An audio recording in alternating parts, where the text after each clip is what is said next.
대웅제약이 1분기 예상치를 밑도는 실적을 발표했는데요. 하반기 실적 기대감이 커지고는 있지만 메디톡스와의 보톡스 법정 분쟁이 큰 걸림돌이 될 것으로 보입니다. 송창호 기자입니다.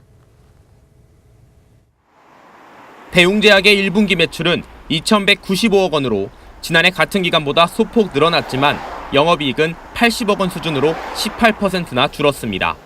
업계에서는 보툴리눔 톡신 나보타의 미국 식품의약국 FDA 승인이 연내 가능하다는 전망에 따라 하반기 기대감은 크다고 평가했습니다. 하지만 대웅제약은 나보타의 해외 승인에 앞서 커다란 부담이 있습니다. 바로 국내 1위 보톡스 업체 메디톡스와의 법적 다툼입니다. 대웅제약과 메디톡스 간의 법적 분쟁은 지난 2016년으로 거슬러 올라갑니다. 메디톡스는 당시 자사의 보툴리눔 톡신 제제, 즉 보톡스 균주를 대웅제약에서 도용했다는 의혹을 제기하며 균주 출처를 명확히 밝히라고 주장했습니다. 대웅제약은 즉각 반발했습니다. 경쟁사를 흠집내기 위한 음해라며 국내뿐 아니라 미국에서도 아무런 문제가 없다는 입장을 내놨습니다. 메디톡스는 대웅 측이 결백하다면 균주 염기 서열을 공개하면 되지 않냐라며 지난해 6월 미국에서 민사소송을 제기했습니다.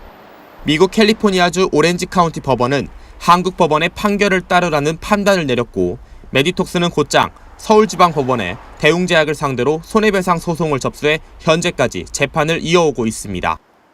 균주와 제조 공정 일체를 도용한 것에 대한 소송은 현재 진행 중에 있으며 FDA 승인과는 별개로 한국 소송 결과에 따라 미국 소송을 계속 진행할 것입니다.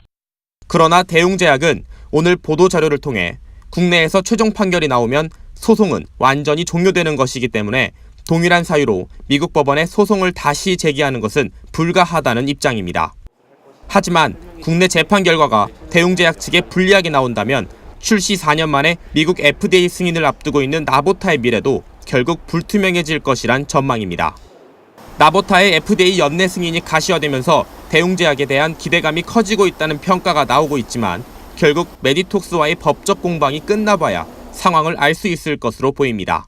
아시아경제TV 송창호입니다.